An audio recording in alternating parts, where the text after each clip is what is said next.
Hello friends, study with Krishna channel में एक बार आपका फिर स्वागत है। फ्रेंड्स, भारत का भूगोल विभिन्न प्रतियोगी परीक्षाओं के दृष्टिकोण से एक बहुत ही महत्वपूर्ण टॉपिक है।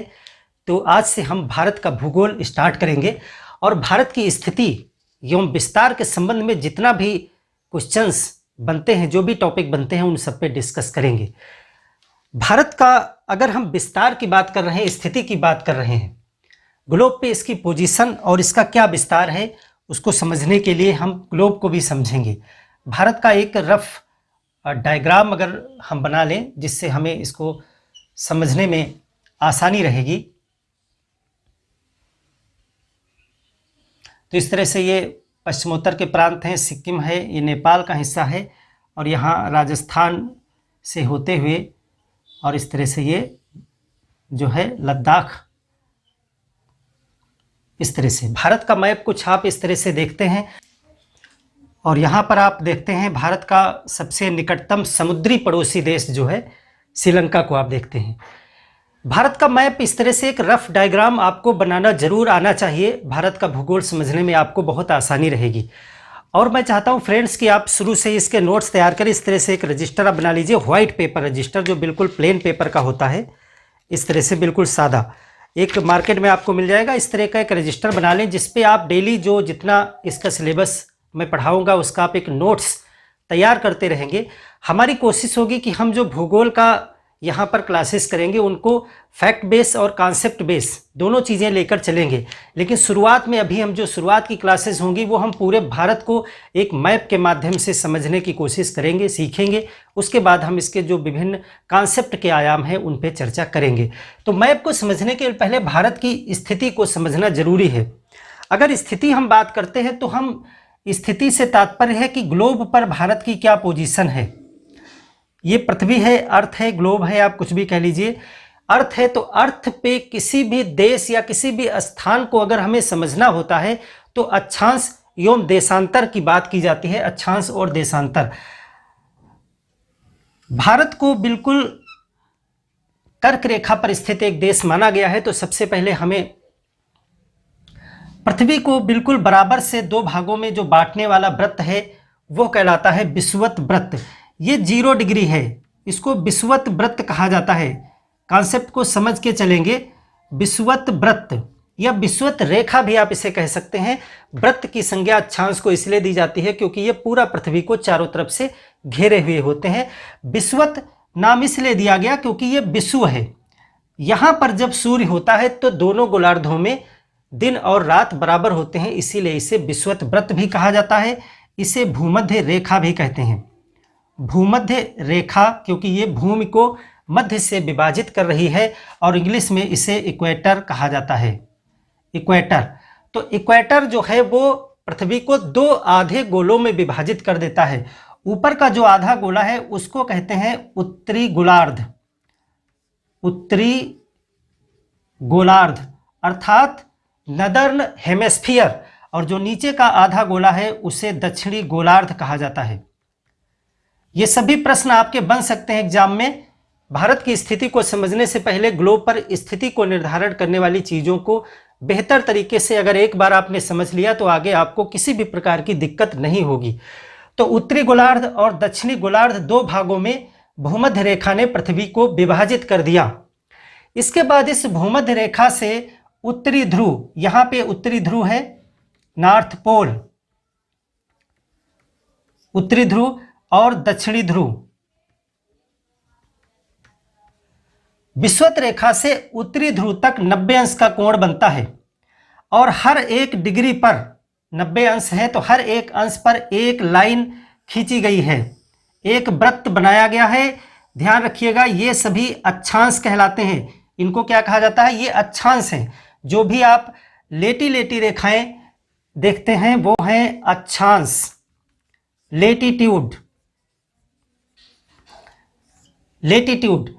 और ये एक दूसरे को कभी नहीं काटते क्योंकि ये बराबर दूरी मेंटेन रखते हैं। एक अक्षांश से दूसरे अक्षांश की दूरी बराबर बनी रहती है और ये सभी वृत्त हैं, पूर्ण सर्किल हैं। तो इस प्रकार से 90 रेखाएं ऊपर तक खींची जाती हैं और एक विशेष लाइन जो 23.5 डिग्री पर पड़ती है उसको एक अलग नाम दिया गया है। ये है 23.5 डिग्री, इसको बोलते हैं कर्क रेखा, ट्रॉपिक ऑफ कैंसर। इसी तरीके से दक्षिणी गोलार्ध में भी जो एक लाइन जो है 23.5, ये नॉर्थ की है। जितनी लाइनें उत्तरी गोलार्ध में पड़ती हैं उनको नॉर्थ कहा जाता है, यानी उत्तरी। और ये 23.5 डिग्री जो दक्षिणी गोलार्ध में है, 23.5 डिग्री साउथ, इसको कहते हैं मकर रेखा, मकर रेखा। तो इस प्रकार से उत्तरी गोलार्ध में एक बहुत महत्वपूर्ण रेखा कर्क रेखा और दक्षिणी गोलार्ध में एक बहुत महत्वपूर्ण रेखा मकर रेखा है। इसके ऊपर फिर एक लाइन है, एक बहुत महत्वपूर्ण गोलार्ध के जो एक बहुत महत्वपूर्ण एक अक्षांश है 66.5 डिग्री, इसको कहा जाता है आर्कटिक वृत्त, आर्कटिक वृत्त। और इसी तरह दक्षिणी गोलार्ध में एक महत्वपूर्ण अक्षांश है 66.5 डिग्री साउथ, ये नॉर्थ में है, ये है 66.5 डिग्री साउथ, इसको कहा जाता है अंटार्कटिक वृत्त। ऐसे ही पेज पे आप बना लीजिएगा, कभी आप भूलेंगे नहीं। तो इस प्रकार से हम देखते हैं कि विषुवत वृत्त, कर्क रेखा, आर्कटिक वृत्त, और इधर विषुवत वृत्त, मकर रेखा और अंटार्कटिक वृत्त, ये महत्वपूर्ण अक्षांश हैं जिनको नाम दिया गया है। और ये अक्षांशों को निर्धारित करने के लिए कुछ कारण भी हैं। सूर्य की जो लंबवत पोजीशन है, पृथ्वी अपनी अक्ष पर 23.5 डिग्री झुकी हुई है, ये आप सभी को पता हुआ है। ये आप सभी को पता है कि पृथ्वी अपने अक्ष पर 23.5 डिग्री झुकी हुई है। कितना? 23 सही 1/2, 23.5 डिग्री। इसी वजह से 23.5 डिग्री उत्तरी गोलार्ध में और 23.5 डिग्री दक्षिणी गोलार्ध में दो लाइनें निर्धारित की गई है, क्योंकि सूर्य जो होता है वो मैक्सिमम इन्हीं के बीच में लंबवत होता है, यानी कर्क रेखा, विषुवत रेखा, मकर रेखा, इसके बीच में जो सूरज की किरणें हैं वो वर्ष भर में कभी न कभी लंबवत जरूर पड़ती हैं। कर्क रेखा के ऊपर सूर्य की किरणें सीधी कभी नहीं पड़ती, इसी तरह मकर रेखा के नीचे भी सूर्य की किरणें कभी लंबवत नहीं पड़ती हैं। तो सूर्य की पोजीशन जो है, देखिए हर चीज को आप समझ लेंगे, हम सिर्फ यहाँ पे भारत की स्थिति की बात नहीं करेंगे। क्वेश्चन बहुत जगह से बनते हैं और हर जगह पे हर एक कॉन्सेप्ट को क्लियर करना जरूरी है। तो यहाँ पर जो सूरज है ये सन है, सन की सीधी किरणें विषुवत वृत्त पे कब होती हैं उसके लिए दो डेट हैं। एक है 23 सितंबर, याद रखिएगा 23 सितंबर एक डेट है, और दूसरी है 21 मार्च। 21 मार्च दो तारीखें हैं जब सूरज की किरणें जो हैं वो सीधे विषुवत वृत्त पर होती हैं, और ये कहलाती है विषुव पोजीशन यानी इक्विनॉक्स। इस कंडीशन में क्या होता है कि ये दोनों गोलार्ध में, उत्तरी गोलार्ध और दक्षिणी गोलार्ध में दिन और रात बराबर होते हैं, इसीलिए इसको विषुव कहा जाता है। जो कर्क रेखा है, यहां पर सूर्य की लंबवत किरणें जो होती हैं वो जून के महीने में होती हैं, ये होती हैं 21 जून। 21 जून को कर्क रेखा पर सूरज होता है। उसके बाद में 22 दिसंबर को सूरज जो है वो मकर रेखा पर होता है। ये 4 तारीखें आपको हमेशा याद रखनी चाहिए। 22 दिसंबर मकर रेखा पे सूर्य होता है, और हमेशा जब सूर्य मकर रेखा की तरफ होगा यानी दक्षिणी गोलार्ध में होगा तो उत्तरी गोलार्ध में ठंडक का महीना होगा, शीत ऋतु होगी। और जब सूरज कर्क रेखा की तरफ होगा यानी उत्तरी गोलार्ध में होगा तो दक्षिणी गोलार्ध की तरफ ठंडक का महीना होगा। और जिधर सूरज होता है उधर ग्रीष्म ऋतु यानी गर्मी का महीना होता है। सर्वाधिक गर्मी कर्क रेखा से लेकर के मकर रेखा के बीच जितने देश स्थित होते हैं वहीं पर होती है। अभी हम भारत की सिचुएशन देखेंगे कहाँ पर है। तो ये अक्षांश की बात आपने समझ ली, और आपने ये देख लिया कि सूरज की पोजीशन कहाँ रहती है। यहाँ बस इतनी जगह में सूरज रहता है लंबवत रूप से, बाकी जितनी भी जगह हैं वहाँ सूरज की किरणें जो है वो तिरछा पहुँचती हैं, इसीलिए वहाँ ठंडे क्षेत्र हैं। और जितना दूर जाते जाएंगे कर्क रेखा से, जितना दूर ध्रुव की तरफ पहुंचेंगे उतना ज़्यादा ठंडक बढ़ती जाएगी, क्योंकि सूरज की किरणें वहां कम पहुंचेंगी। और इसी तरह मकर रेखा की तरफ, दक्षिणी ध्रुव की तरफ भी यही सिचुएशन बनेगी। अब यहां पर हमने अक्षांश को देख लिया, हर एक डिग्री पर अक्षांश है। टोटल कितने अक्षांश है, टोटल कितने देशांतर हैं, इसके लिए आपको अक्षांश एवं देशांतर का एक अलग कॉन्सेप्ट वीडियो प्लेलिस्ट में हमारे चैनल पे मिल जाएगा। अब देशांतर हैं, कुछ देशांतर खींचे जाते हैं जो उत्तरी ध्रुव और दक्षिणी ध्रुव को मिलाने वाली रेखाएं होती हैं, उनको कहा जाता है देशांतर, लॉन्गिट्यूड। देशांतर यानी लॉन्गिट्यूड, लॉन्ग रेखाएं। अंतर यह है कि जो अक्षांश होते हैं वो कभी एक दूसरे को काटते नहीं हैं, इस तरह से लाइनें चलती हैं, ये कभी मिलती नहीं है, कभी एक दूसरे को काटती नहीं है। लेकिन जो देशांतर हैं, देशांतर उत्तरी ध्रुव से स्टार्ट होते हैं और दक्षिणी ध्रुव पर आकर रुकते हैं।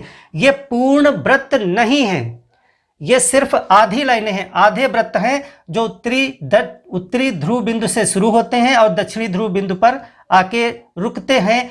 और ये जितने भी देशांतर हैं वो सभी आकर के ध्रुवों पर मिल जाते हैं। इस तरह से 360 डिग्री होता है पूरा वृत्त, हर एक डिग्री पर एक अक्षांश, एक देशांतर खींचा गया है, इसलिए 360 देशांतर होते हैं। वह पूरा कॉन्सेप्ट पढ़ लीजिएगा, ये जाकर के मिल जाते हैं।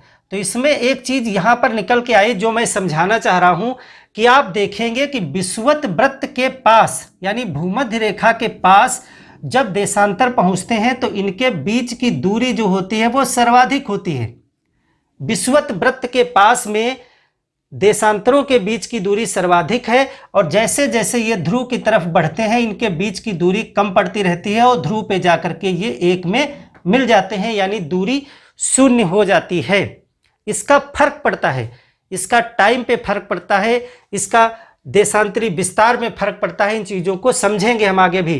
तो आप इतना यहाँ पर याद रखें कि जो भूमध्य रेखा के निकट दो देशांतरों के मध्य सर्वाधिक दूरी होती है और फिर धीरे धीरे वो दूरी कम होती चली जाती है, लेकिन अक्षांश हमेशा बराबर दूरी मेंटेन रखते हैं। तो ये अक्षांश एवं देशांतर हैं। अक्षांश एवं देशांतर का प्रयोग ग्लोब पर यानी पृथ्वी पर किसी स्थान की स्थिति को जानने के लिए किया जाता है। जैसे कि यहाँ पर इन देशांतरों को भी 0 डिग्री, 1 डिग्री, 2 डिग्री नाम दिया गया है और अक्षांशों को भी दिया गया है। तो अगर इसे हम एक साधारण पृष्ठ पे फैला दें तो कुछ इस तरह का एक ग्राफ बन करके आएगा। ये सभी देशांतर हैं और इस तरह से ये अक्षांश आएंगे निकल करके। अगर एक पेज पर हम इसे फैला दें तो इस तरह से ग्राफ बन जाएगा। ग्राफ में ये सभी खड़ी लाइनें देशांतर हैं जिनको 0 डिग्री, 1 डिग्री, 2 डिग्री, इसी तरह नाम दिया गया है 3 डिग्री और 180 डिग्री तक इधर, और इसी तरह भी ये कहलाएंगे पूर्वी।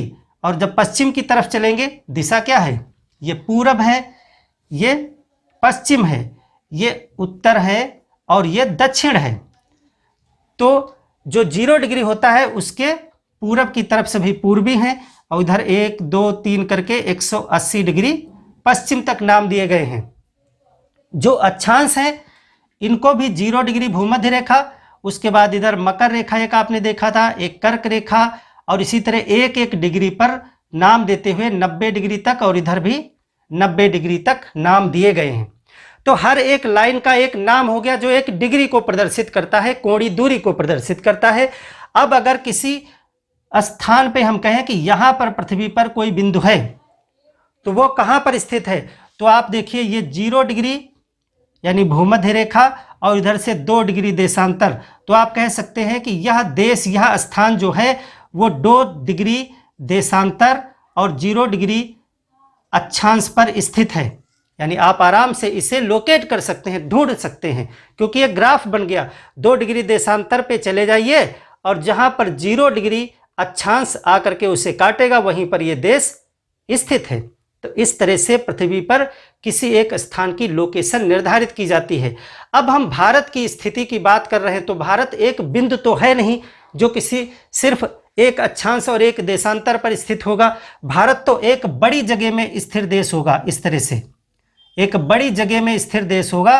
तो यहाँ पर हमें देखना होगा कि इसके इधर पश्चिम किनारे कौन सा है, पूरब किनारे कौन सा है, इसी तरह उत्तर में और दक्षिण में चार लाइनें इसके निकलेंगी। एक लाइन जो यहाँ से गुजर रही होगी, एक लाइन जो यहाँ से गुजर रही होगी, एक इसके उत्तरी सिरे से और एक इसके दक्षिणी सिरे से, और फिर कुछ इसके द्वीप भी हैं तो वहाँ भी हमें देखना पड़ेगा। तो इस तरह से इन लाइनों को हमें देखना चाहिए कि कहाँ से भारत की सीमाएं निर्धारित होती हैं, अक्षांशी और देशांतरी विस्तार। तो वही इसकी भारत की स्थिति एवं विस्तार की बात की जाएगी। तो इतना आपने ये समझा। अब हम भारत की बात करेंगे। अब भारत जो है स्थित है ग्लोब पर यहाँ पे। जो भारत की सिचुएशन है, आपने पढ़ा होगा कि कर्क रेखा भारत के बीचों बीच से होकर के गुजरती है। ये जो 23.5 वाली लाइन है, इसी पे भारत स्थित है। यहाँ पर कुछ इस तरह से आप देखेंगे भारत की सिचुएशन। इस तरह से भारत यहाँ पर स्थित है, कर्क रेखा इसके बीचों बीच से होकर गुजरती है। तो अब हमें यहाँ पर देखना होगा कि यहाँ से कौन सा देशांतर है, यहाँ से कौन सा अक्षांश है, यहाँ से कौन सा अक्षांश है और यहाँ कौन सा देशांतर है। यही हमें चारों बाउंड्रीज इसकी निर्धारित करनी है, वही इसकी स्थिति एवं विस्तार है। तो चलिए इस पे बात करते हैं। इसका आप एक स्क्रीनशॉट ले लीजिए, फिर हम बात करें इस पे। इसको आप ऐसे ही पेपर पे ड्रा कर लीजिएगा फ्रेंड्स, हमेशा काम आएगा। इन चीज़ों से रिलेटेड बहुत सारे क्वेश्चन आते हैं। तो सबसे पहले हम देखेंगे भारत की स्थिति। भारत की स्थिति, भारत कहाँ पर स्थित है? तो जैसे हमने पृथ्वी को दो भागों में बांटा था, एक उत्तरी गोलार्ध एक दक्षिणी गोलार्ध बना था। फिर हमने जब 0 डिग्री देशांतर खींचा था तो फिर जो है पृथ्वी दो भागों में बटी थी, पूर्वी और पश्चिमी। भारत की सिचुएशन यहाँ पर है। तो ये उत्तरी गोलार्ध में है और पूर्वी गोलार्ध में है, उत्तरी में भी है और पूर्वी में भी है। तो इस तरह भारत की स्थिति जो निकल के आती है कि भारत कहाँ स्थित है, तो आप नोट करेंगे भारत उत्तरी गोलार्ध में है, उत्तरी गोलार्ध में है और पूर्वी गोलार्ध में है। पूरी तरीके से उत्तरी गोलार्ध में है, पूर्वी गोलार्ध में है। तो इस तरह रिजल्ट क्या निकल गया? उत्तर पूर्वी गोलार्ध, उत्तर पूर्वी गोलार्ध। भारत की सिचुएशन ग्लोब पर उत्तर पूर्वी गोलार्ध में है। पूरी तरीके से पूरा भारत उसी क्षेत्र में स्थित है।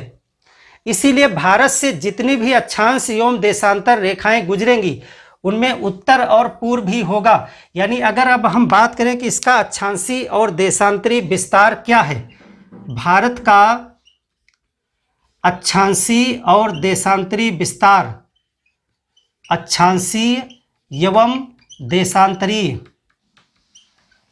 यानी लॉन्गिट्यूडनल और लेटिट्यूडनल एंड लॉन्गिट्यूडनल सिचुएशन क्या है इसकी? अक्षांशी और देशांतरी विस्तार। अक्षांशी मतलब लेटिट्यूड, देशांतर मतलब longitude.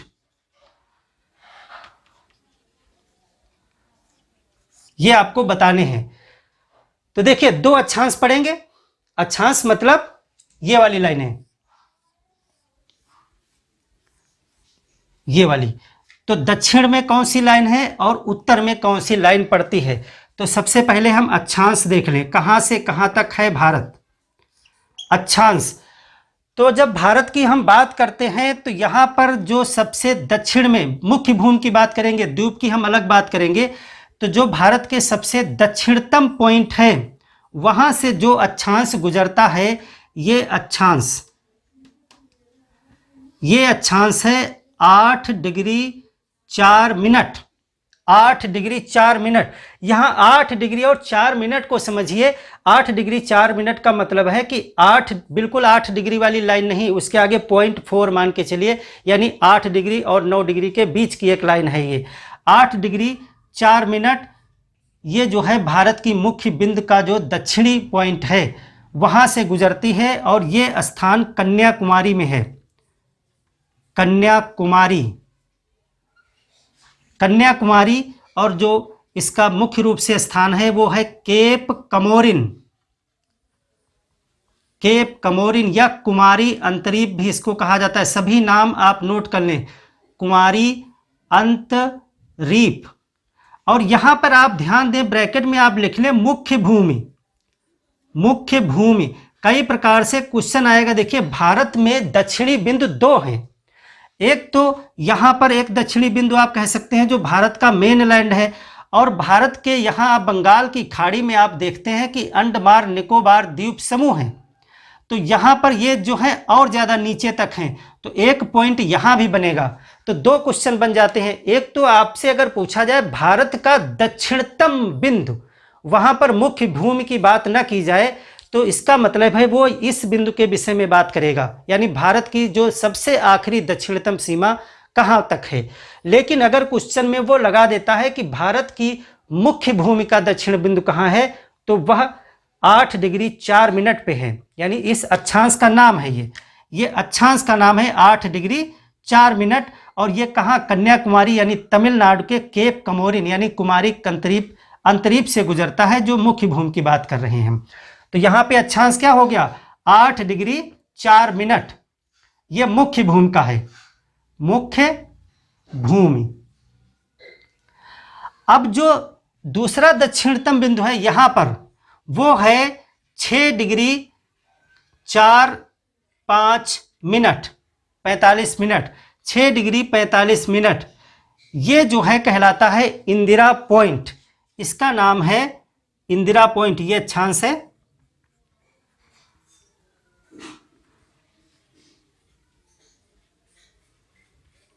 Indira point. Indira point, और इंदिरा पॉइंट को जो है पार्सन पॉइंट भी कहा जाता था पहले, पार्सन पॉइंट। ये भी आप नोट कर लेंगे, नाम कभी पूछा जा सकता है। और पिग्मेलियन पॉइंट भी कहा जाता है इसे, पिग्मेलियन पॉइंट। दो नाम इसके और हैं। ये जो है तीनों नाम एक ही बिंदु के नाम हैं। और ये क्या है, 6 डिग्री 45 मिनट अक्षांश। तो यहां पर 8 डिग्री देख रहे थे, ये 6 डिग्री, और विषुवत रेखा यहीं कहीं नीचे होगी, यहीं पे 0 डिग्री होगी, 0 डिग्री विषुवत रेखा। वो 876 किलोमीटर दूर है, यानी विषुवत रेखा से 876 किलोमीटर दूर ये बिंदु है इंदिरा पॉइंट। और ये ग्रेट निकोबार में है। ये कहाँ है, ये ग्रेट निकोबार। ये जो द्वीप है ये है ग्रेट निकोबार। जब हम अंडमान निकोबार द्वीप समूह को पढ़ेंगे तो वहां पर हम देखेंगे द्वीप हैं कई, उनके अलग अलग नाम हैं।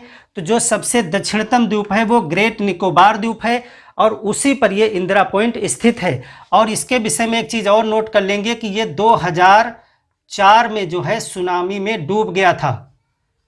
2004 में सुनामी आई थी, तो उसमें ये पॉइंट जो है जलमग्न हो गया था। तो ये दक्षिणतम पॉइंट में 2 पॉइंट आ गए। एक तो 8 डिग्री 4 मिनट जो मुख्य भूमि है, जो कन्याकुमारी में पड़ता है, कन्याकुमारी। दूसरा आ गया जो दक्षिणतम है वो है 6 डिग्री 45 मिनट। ये जो है दक्षिणतम बिंदु यही है, दक्षिणतम बिंदु। और ये ग्रेट निकोबार में है, ग्रेट निकोबार। इसको क्या कहा जाता है, इंदिरा पॉइंट, इंदिरा पॉइंट। तो इस तरह से 2 बिंदु, जब दक्षिण की बात करेंगे तो 2 बिंदु हो गए। अब एक अक्षांश जो उत्तर से गुजर रहा है, जो सबसे उत्तरतम बिंदु है भारत का, वो है 37 डिग्री 6 मिनट अक्षांश। और ये सभी उत्तरी अक्षांश हैं, इनको ब्रैकेट में आप यन लिख लीजिएगा, नॉर्थ। ये सभी क्या हैं, नॉर्थ हैं, उत्तरी, क्योंकि भारत पूरी तरीके से उत्तरी गोलार्ध में है। तो जितने भी अक्षांश पढ़ेंगे वो सभी उत्तरी अक्षांश ही होंगे। भारत से कोई दक्षिणी अक्षांश नहीं गुजरेगा, सब उत्तरी अक्षांश ही। तो उत्तरी अक्षांश 37 डिग्री 6 मिनट। और ये कहाँ से गुजर रहा है, ये लद्दाख से गुजरेगा। आपको पुरानी किताबों में जम्मू एंड कश्मीर मिलेगा, लेकिन अब जो है आप जैसा कि जानते हैं कि लद्दाख बना दिया गया है उसे केंद्र शासित प्रदेश, तो इसे आप लिखेंगे लद्दाख से गुजर रहा है। आप ब्रैकेट में अपनी जानकारी के लिए J&K लिख लीजिए कि जम्मू कश्मीर इसको पहले कहा जाता था, तो जम्मू एंड कश्मीर पॉइंट आप वहाँ ब्रैकेट में लिख सकते हैं। तो ये लद्दाख से गुजर रहा है और इसको कहा जाता है इंदिरा काल। इसका नाम जो है वो है इंदिरा काल, इंदिरा काल नाम से इसे जानते हैं। तो ये दक्षिण बिंदु हो गया और उत्तरी बिंदु क्या हो गया, ये हो गया आपका दक्षिणतम। उत्तरी हो गया 37 डिग्री 6 मिनट नॉर्थ, ये है इंदिरा काल, इंदिरा काल। और ये उत्तरतम बिंदु है, उत्तरतम बिंदु, यानी भारत का जो उत्तरतम सबसे बिंदु है उसको इंदिरा काल कहा गया है, और जो सबसे दक्षिणतम बिंदु है उसको इंदिरा पॉइंट कहा गया है। वहाँ कॉल कहा गया है, यहाँ पॉइंट कहा गया है। और ये जब राजीव गांधी गए थे यहाँ पर विजिट करने के लिए ग्रेट निकोबार में, तो उन्होंने जो है इंदिरा गांधी जो पूर्व प्राइम मिनिस्टर थी भारत की, उनके नाम पर इसका नाम जो है इंदिरा पॉइंट रखा था। तो इंदिरा काल जो है उत्तरतम बिंदु हो गया। तो अब देखें यहाँ से यहाँ तक, यानी कि भारत की जो भूमि है वो इंदिरा, यहाँ जो देख रहे हैं कन्याकुमारी से यहाँ तक की दूरी कितनी बनती है। अगर हम टोटल गिने कि कितने अक्षांश आ गए, टोटल कितने हो गए, तो अगर यहाँ पे हम 37 डिग्री 6 मिनट से 8 डिग्री 4 मिनट को घटा दें तो ये अंतर निकल के आता है, यानी अक्षांशीय विस्तार कितना हो जाएगा। अक्षांशीय विस्तार कितने अक्षांश में हो गया ये टोटल, तो यहाँ पे देखिए 37 डिग्री 6 मिनट से कितना घटा देंगे, 8 डिग्री 4 मिनट, तो ये उत्तर हो जाएगा 29 डिग्री 2 मिनट, 29 डिग्री 2 मिनट ये आया इसकी जो है टोटल दूरी। इतने अक्षांश पड़ेंगे, यानी अगर हम इस तरह से लाइनें इसके बीच में खींचें, टोटल लाइनें खींच दें तो कितनी लाइनें आ गई, 29 डिग्री 2 मिनट, यानी 29 लाइनें प्लस 0.2 मान लीजिए, थोड़ा ज़्यादा उससे 29.2। और इसको लगभग लिखा जाता है, लगभग कितना 30, यानी कभी आपसे पूछा भी जा सकता है कि लगभग 30 भी वहाँ पे अगर दिया है तो भी उत्तर सही है, लगभग 30 निकल करके आएगा ये। तो अक्षांशीय विस्तार, अब आपसे क्वेश्चन किया जाएगा कि भारत का अक्षांशीय विस्तार कितना है, तो आप लिखेंगे लगभग 30, लगभग 30 अक्षांश जो है यहाँ बीच में आते हैं। अब देशांतरी बात करते हैं, देशांतर यानी खड़ी लाइनें, खड़ी लाइनें कितनी है, तो यहाँ इसको हम मिटा रहे हैं, इसको आप शॉट ले लीजिए स्क्रीन।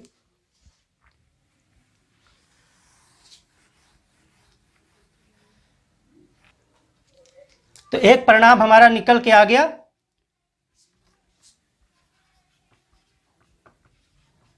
अक्षांश कितने निकले, 29 डिग्री 2 मिनट, लगभग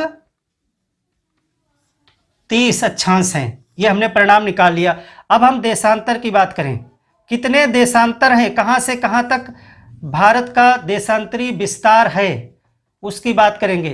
तो देशांतर में हम बात करें सबसे पहले इधर पश्चिम की तरफ, तो यहाँ पर जो गुजरात से टच करती हुई लाइन निकल रही है उसका जो कोणीय मापन है वो है 68 degree 7 minute, 68 degree 7 minute.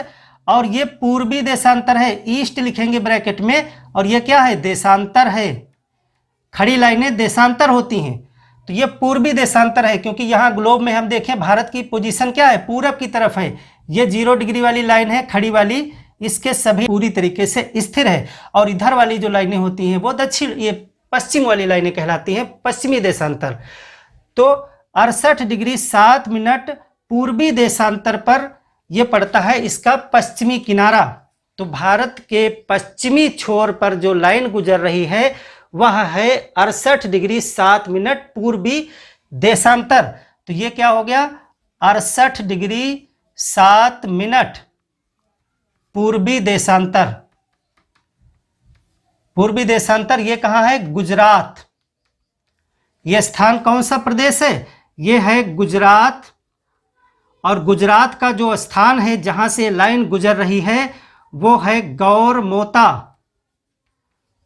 Gaurmota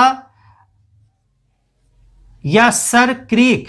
यहाँ जो बॉर्डर है हमारा पाकिस्तान और भारत के बीच में, उसको सर क्रीक कहा जाता है। वहीं पे है नारायण सरोवर। नारायण सरोवर कच्छ में पड़ता है। यहाँ पे बहुत दलदली इलाका है, बहुत दलदली इलाका है यहाँ पे। वो नारायण सरोवर है, गौर माता स्थान है। चाहे सर क्रीक आए, चाहे गुजरात आए, कोई भी ऑप्शन अगर आता है तो वो सब इसी स्थान को बताते हैं। तो यहाँ से ले करके और कहाँ तक है, इधर जब बात करेंगे तो संख्या बढ़ती चली आएगी। और ये जो अरुणाचल प्रदेश से टच करती हुई देशांतर जा रही है यानी इधर, तो वो है 97 डिग्री 25 मिनट पूर्वी। ये भी पूर्वी ही होगा, इधर भी पूर्वी ही होगा, इधर भी पूर्वी, क्योंकि ये सभी लाइनें जितनी आएंगी वो पूर्वी देशांतर हैं। 97 डिग्री 25 मिनट पूर्वी देशांतर। और ये कहाँ से है? ये है अरुणाचल प्रदेश। अरुणाचल प्रदेश से गुजरेगी और वहाँ पर जो स्थान है वो है किबुथु। किबुथु नामक स्थान जो है वहाँ से ये लाइन गुजरती है। तो 68 डिग्री 7 मिनट से लेकर के कहाँ तक? 97 डिग्री 25 मिनट पूर्वी। ये भी पूर्वी देशांतर है, पूर्वी देशांतर अरुणाचल तक, अरुणाचल तक ये आया। तो इसका अंतर निकालिए। इसका अंतर जब 97 डिग्री 25 मिनट से हम घटाएंगे 68 डिग्री 7 मिनट को, तो ये भी जो है 29 डिग्री 18 मिनट लगभग उतना ही निकलेगा। ये आंसर निकल के आया 62 डिग्री 18 मिनट देशांतर। इतने देशांतर है, ये देशांतर की संख्या है, इतने देशांतर में फैला हुआ है भारत। तो देशांतरी और अक्षांशी विस्तार जब हमने निकाल लिया, इस तरह से हमने चारों पॉइंट निकाल लिए, चारों कोनों पर कौन कौन से देशांतर और अक्षांश हैं और उनकी संख्या कितनी है। तो यहाँ पे आप इसको नोट करते रहें, मैं मिटाता रहता हूँ। अगर नोट ना कर सकें तो वीडियो रोक करके स्क्रीनशॉट लेते रहें। और स्क्रीनशॉट से पढ़ने की आदत मत डालिएगा। स्क्रीनशॉट इसलिए लिया जाता है ताकि बाद में आप उसे लिख सकें, और या आप चाहें तो वीडियो के दौरान ही लिख सकते हैं।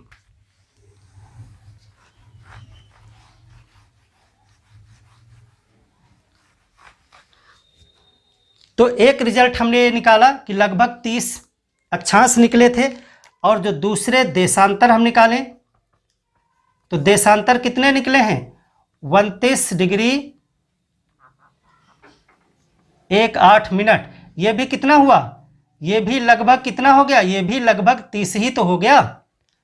29.18, 29.2, लगभग 30। यानी कि इसकी अगर हम बात करें अक्षांशीय और देशांतरी दोनों क्या हैं? 30 हैं। तो इसका आकार किस प्रकार हो गया? इसका आकार हो गया समचतुष्कोणीय। समचतुष्कोणीय आकार भारत का हो गया दोनों तरफ से, यानी 30 डिग्री 30 अक्षांश और 30 देशांतर में फैला हुआ है भारत। अगर 30 अक्षांश इधर को हैं, अगर हम कहें कि 30 देशांतर हैं, भारत के बीच में टोटल कितनी लाइनें गुजर रही हैं? खड़ी वाली 30, और भारत से बेड़ी वाली यानी अक्षांश कितनी लाइनें गुजर रही हैं? 30। तो भारत की लंबाई और चौड़ाई बराबर होनी चाहिए। भाई अगर हम कहें कि 30 लाइनें, 1-1 डिग्री पे लाइनें हैं, 30 लाइनें खड़ी यानी देशांतर हैं, और भारत से 30 बेड़ी लाइनें यानी 30 अक्षांश गुजर रहे हैं, तो चूंकि 1-1 डिग्री पे लाइनें खींची गई हैं, इनके बीच की दूरी समान होती है, इसलिए भारत की लंबाई और चौड़ाई बराबर आनी चाहिए। दो अक्षांश के बीच की दूरी कितनी होती है? नोट कर लें, 2 अक्षांश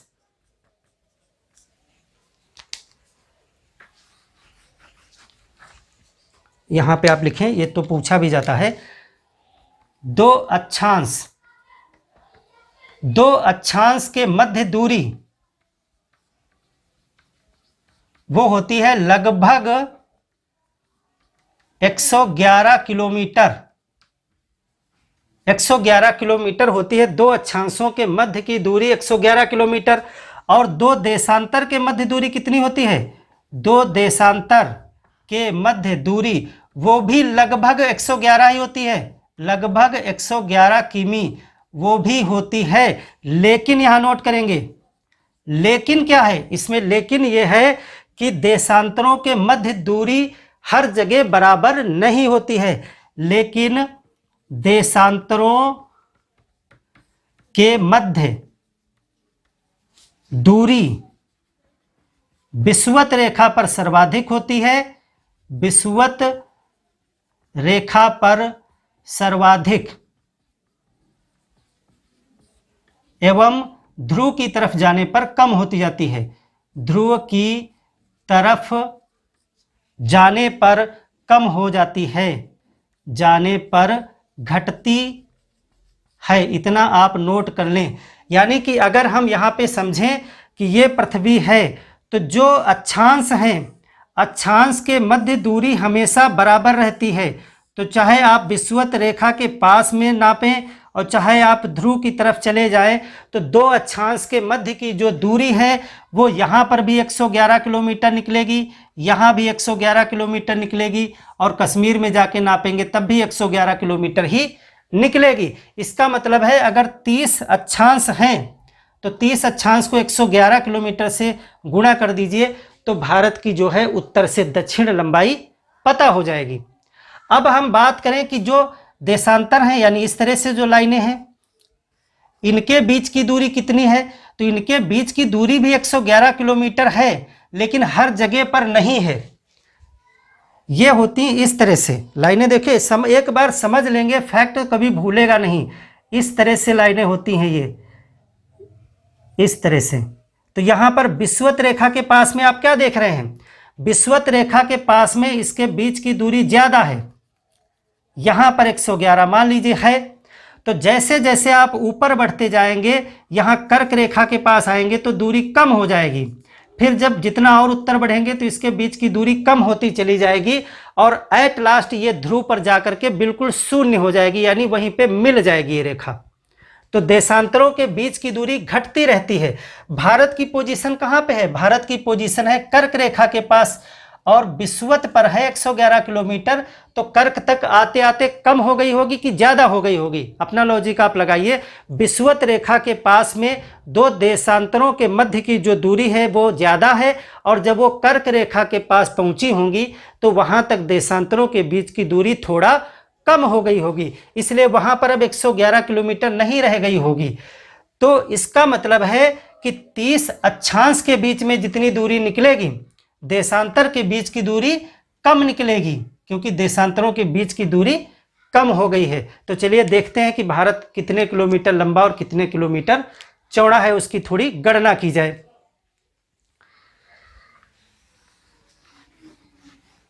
फ्रेंड्स, नोट्स जरूर बना लीजिएगा, क्योंकि ये चीज़ें आपको अगर रिवाइज कर लेंगे कभी भूलेंगे नहीं, और इनसे जो क्वेश्चन आ जाते हैं वो बहुत ही बढ़िया क्वेश्चन होते हैं।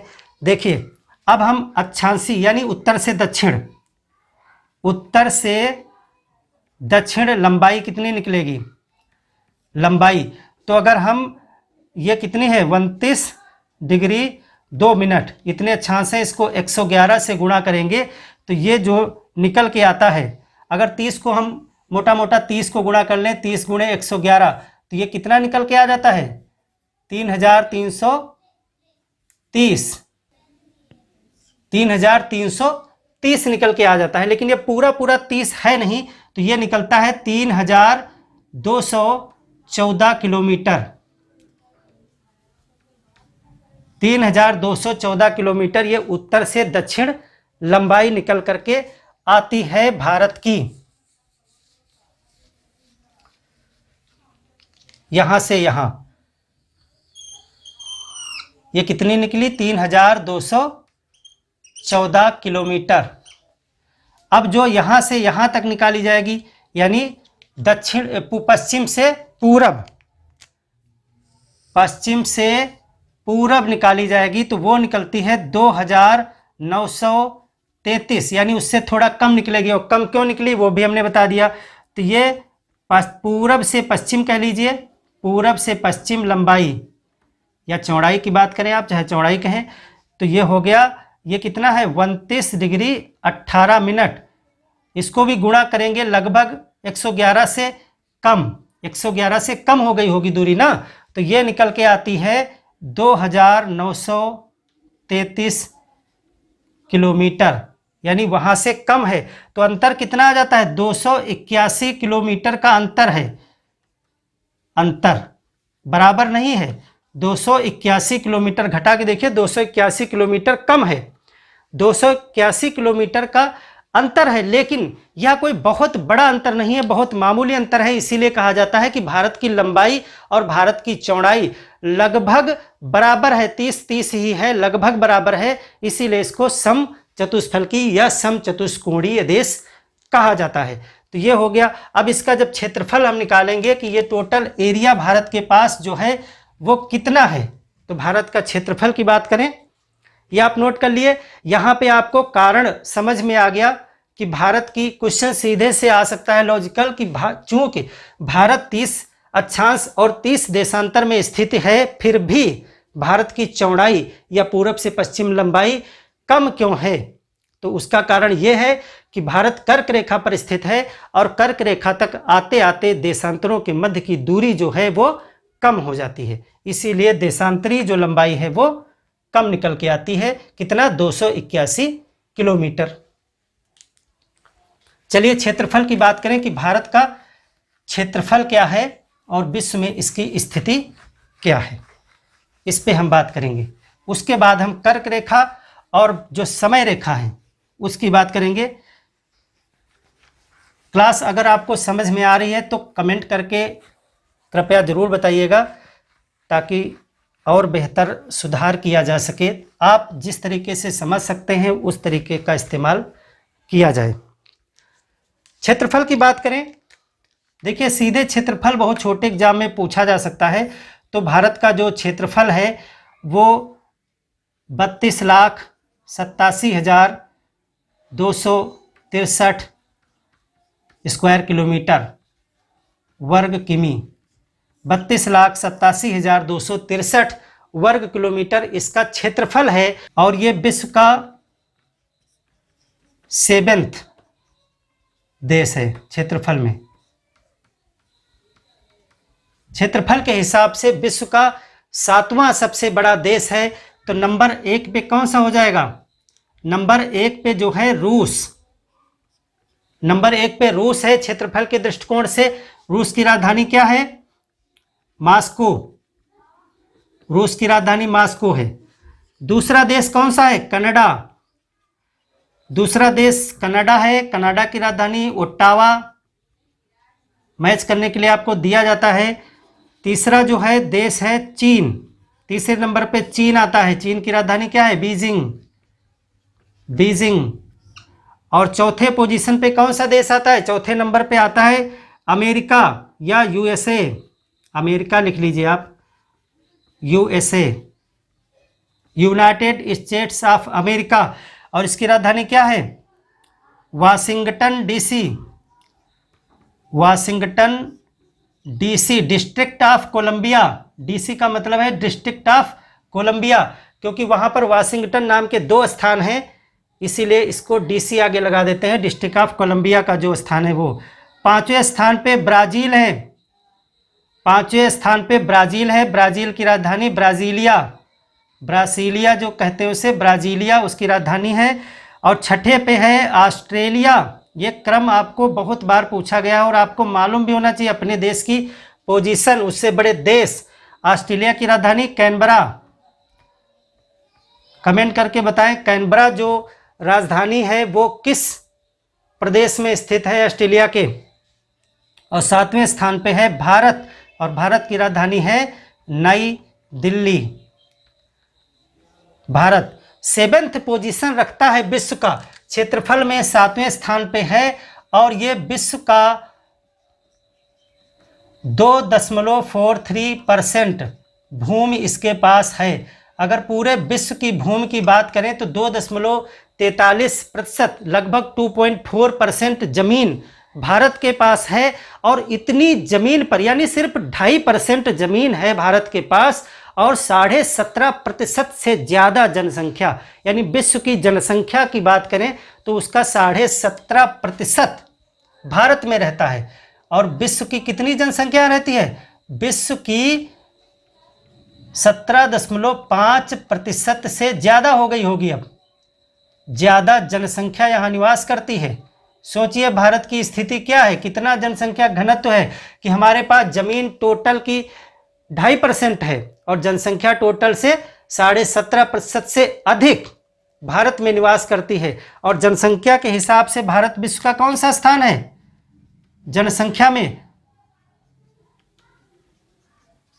जनसंख्या में सेकंड स्थान रखता है भारत। तो 5 देश कौन से हैं? फर्स्ट कौन सा है? पहले स्थान पे विश्व में चीन है, दूसरे पे भारत है, तीसरे पे कौन सा है? तीसरे पे है USA यानी अमेरिका, चौथे स्थान पे है इंडोनेशिया। इंडोनेशिया आपको पता है एशिया का देश है। इंडोनेशिया विश्व में सर्वाधिक मुस्लिम आबादी वाला देश भी है और जनसंख्या में चौथे स्थान पे आता है। और 5वें स्थान पे ब्राज़ील है। फिर से ब्राज़ील 5वें स्थान पे, दोनों जगह स्थान रखता है। देखिए क्षेत्रफल के हिसाब से भी 5वें स्थान पे और जनसंख्या के हिसाब से भी 5वें स्थान पे ब्राज़ील आता है। तो यह हो गई भारत की स्थिति विश्व में क्या है। भारत की स्थिति विश्व में अक्षांशीय देशांतरी देख लिया आपने, क्षेत्रफल देख लिया, कौन कौन से पॉइंट हैं ये बात कर ली। और यहाँ पर दक्षिण में ध्यान देना, आप क्वेश्चन के हिसाब से दोनों चीज़ों को अलग अलग ध्यान देंगे।